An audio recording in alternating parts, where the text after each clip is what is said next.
What's going on, everybody? This is Cedric Skycedi. I'm Becky. And today we wanted to talk to you guys about how we discuss racial issues as a mixed race couple.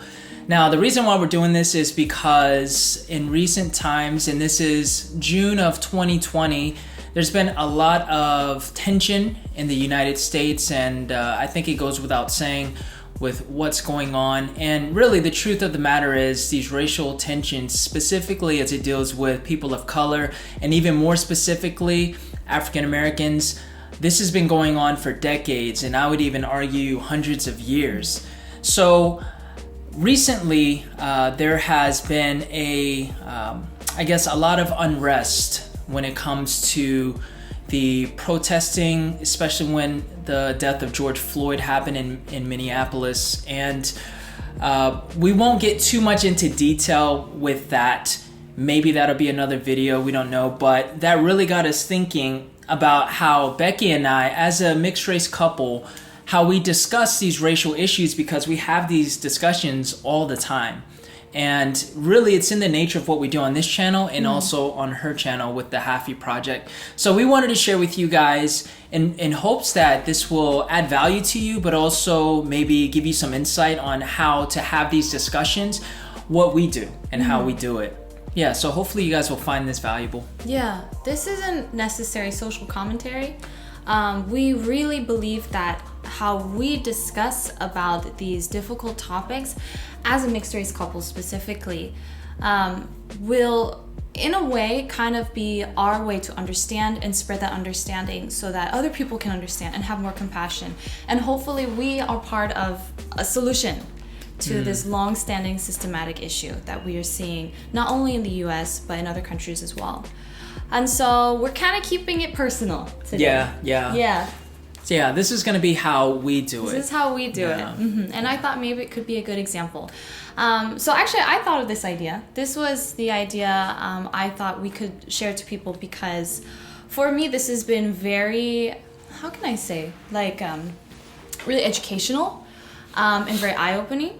Because no matter how you would like to paint the picture, no matter how much you can try to avoid or remove yourself from a problem, the reality is that I also live in that society. You also live in that society. We are also part of the American society. And so we have grown up in this system or these mindsets of racism in the United States, and I'm affected by it some way, and you are affected about it some way. And so we have to talk about these things, and how do we do that without offending, you know, because when it comes to race, and it doesn't matter how you look or what side you're on, the fact is it can get very tense very quickly, you know, and I think people feel scared to talk about this, or it can be really difficult to bring it up, you know. I think these issues of like white guilt is a real thing. And so for my friends who are white, or maybe who are just not people of color, who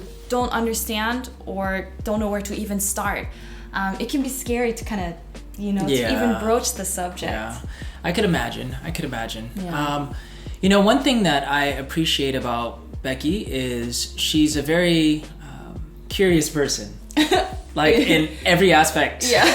She's always asking questions or always speculating, what would you do if you're in this situation?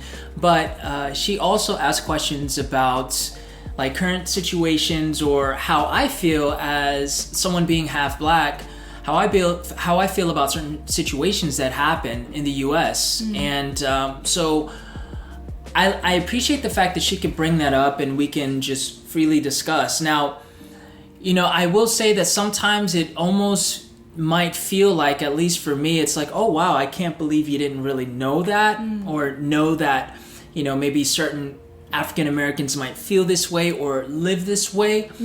But I think it's great because she is literally just like curious and she's wanting to learn, and so that allows room for us to just talk about it. And she's always like, wow, that's interesting, or I didn't know that. And then I could see the empathy just develop within her, you know, when it comes to learning about like certain issues or how people feel about certain things or how they live their lives. So that's what I really appreciate about our conversations. Yes. You just dropped it right there. I think that's the first step, the first key is coming, what mindset are you coming from? And I think maybe in my regard, I didn't have to unlearn certain negative mindsets to ask with an open mind. I know some people might have to, really look at themselves first and be like, why am I asking this question? Am I asking out of judgment? Am I asking to prove a point?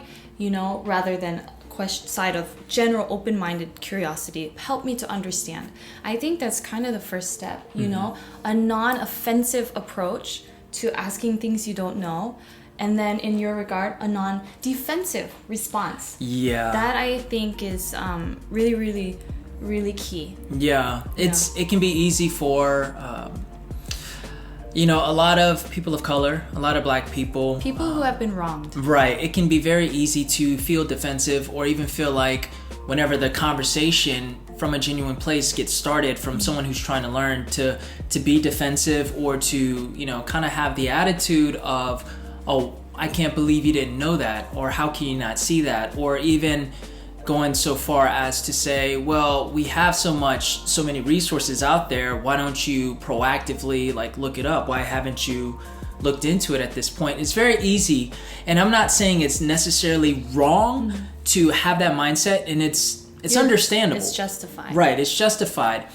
But I think from the flip side, a lot of these people, I guess I want to be careful with my terms here because I don't want you guys to misunderstand me. But a lot of, for example, like white people or non-minority people, they've always lived in this sort of systematic privilege to where many of them are not even aware of their privilege on a conscious level. And so, that's where I think these questions come from, and they're not going to go out of their way necessarily, a lot of them, to look into these issues when it doesn't affect them.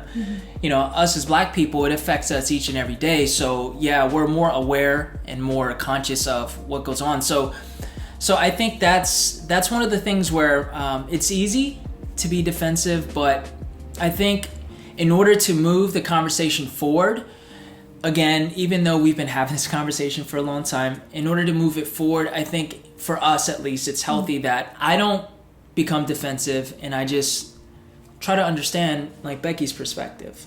Yeah. Yeah. In a personal relationship, something that I have learned, and I'm sure any of you who are in any relationship of any sort, this is for people who are speaking with their family, this is speaking between your friends, speaking between, a couple. The thing that you learn pretty quickly is that it's not necessarily always about proving your point or making sure we both understand that I am right. It's very easy to get stuck in the mindset, and I'm talking about our interpersonal relationship, to get stuck in the mindset of saying well, I have a point and you should listen and understand it, and I'm gonna fight to the death until you get it that I'm right. You know what I mean? And so I think there's a certain, maybe the term is humbling, a certain way of giving to the other person, not because you're weak or, not because I'm wrong, but it's more because what's actually really at stake here, what's more important. The other person's heart, the other person's feelings, the actual health of your relationship is what's at stake. So when we have these kind of difficult topics or conversations and we get kind of up about it, and not necessarily just about race but about any topic, like what you talk about as a couple, the key thing that you learn over and over and over again is that it's not really about proving yourself as right, but just saying what's actually really most important, the other person and their heart and where they're coming from. And I think that does relate to when we're talking about issues of race as well, because I might not understand you, and maybe from my point of view I'm right, this is how I've always lived, this is the way the world runs. But the thing I have to remember is that I'm not trying to prove something here. Yeah. We're trying to facilitate discussion, and the most important thing to remember is your heart and your feelings. Right.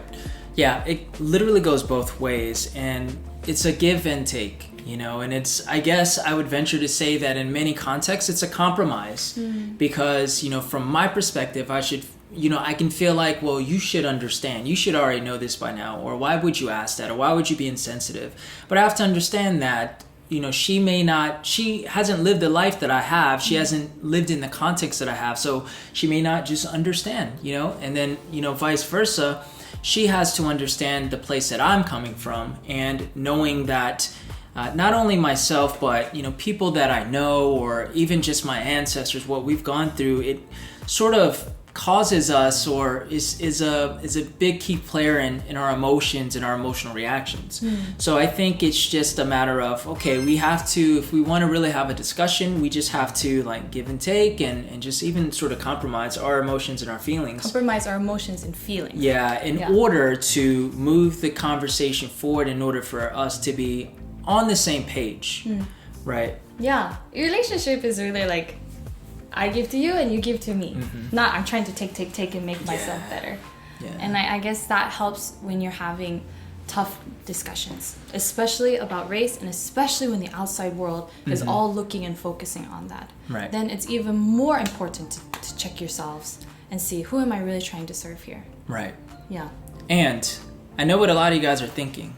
Oh, but both of you guys are half Koreans. Oh, okay, so are you really interracial? Yeah. Right? Yes, that is true. There is that element of culture that we share, being that we're both half Korean. But there's way more at play here, because I'm half black, she's half white. She grew up in a certain context, and I grew up in a certain context. So yes, it does help, I think, that we have an equal ground, because it is what it is. Yeah. It is what it is. But we also grew up in two completely different experiences and contexts.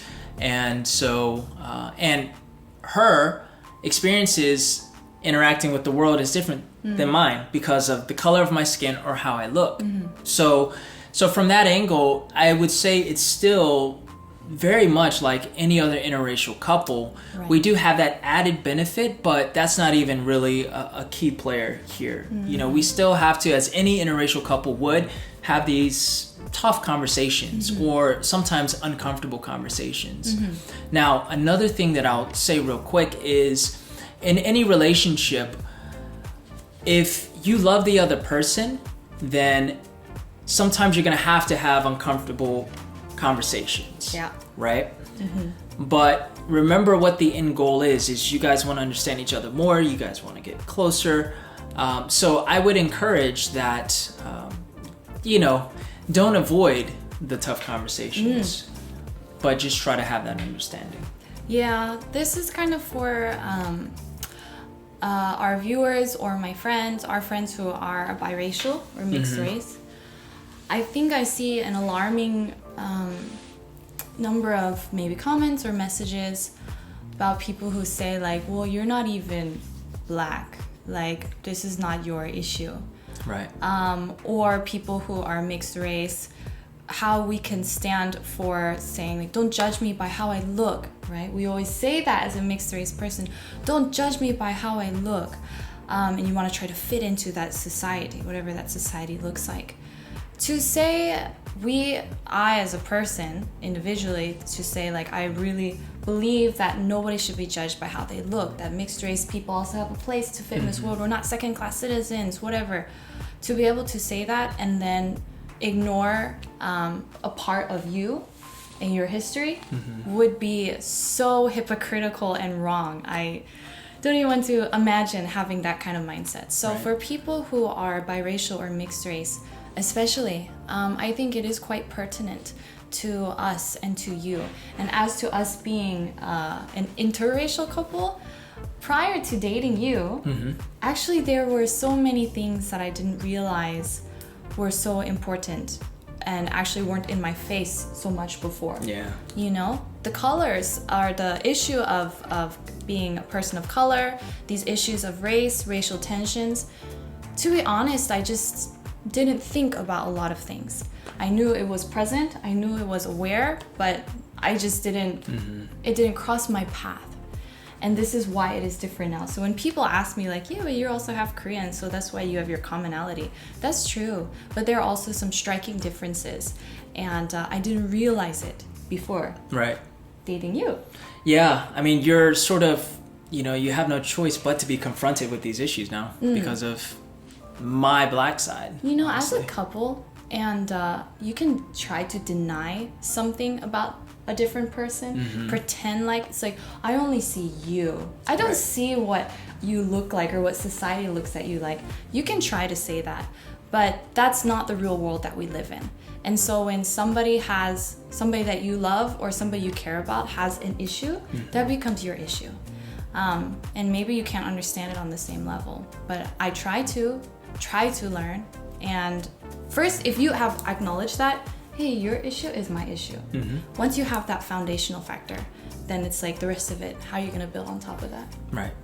Absolutely. And one encouragement for any couple out there who may not even be, an interracial couple, or just for anybody out there, really, my encouragement is to just start having this conversation really with trusted people, if you can, around you. And if you know people who are different than you, try to see from their perspective, and even ask them questions if they're open to it, because I think that's where true learning really begins. So we're sharing what we do, but I think it's quite universal with any relationship, so whether it's a friendship or a coworker, anything like that. So I think now is a really good time to really just dive deep and just begin asking those questions and having those discussions. I agree. Some people, so people have actually asked me,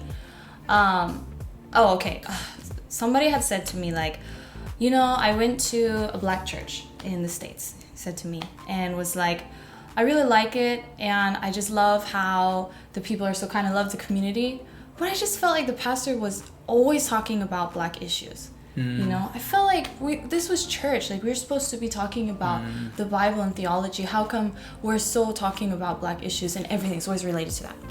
This is what he had said to me. And I was really stewing over that and just thinking like, okay, but that's your society. And even if it's not who your couple is, or maybe you're not dating a black person, the fact is that this is your community and your society. Right. And so what builds up a community and society is these individuals who establish relationships, and then it networks and networks and networks out until we're all living together, right? And so we begin this discussion as us in our little community, and then we have this discussion with people who are connected to us and outside that community, and it spreads out. And so to make these defining lines and be like, that's your issue and this is my issue, well, maybe you don't quite understand how society and community works. And so that's how I view it. So I view our relationship as part of that whole community. Right. So that's why these conversations that we have, maybe we hammer on specific issues over and over and over again. It's because we need to, and they need extra attention. Right. Yeah, absolutely. And not to say that these conversations can be had very easily all the time. We recognize that this is a difficult, very uncomfortable, sometimes almost impossible to deal with type of subject with certain people. So we're not saying that you should just go out and just have that discussion and do it in an easy way. But, it is uncomfortable, and we just have to make those steps. So whatever it looks like for you, we just encourage you to do it, and we know what it looks like for us, and we're still learning and growing in that. And we're all in this together at the end of the day. So, I just want us to grow and learn together. If we're going to break down everything we said, it's you're coming from a place of compassion, acceptance that you and I are in this together. No matter what, hell or high water, it's going to be something we work through together. And to do that, you have to understand.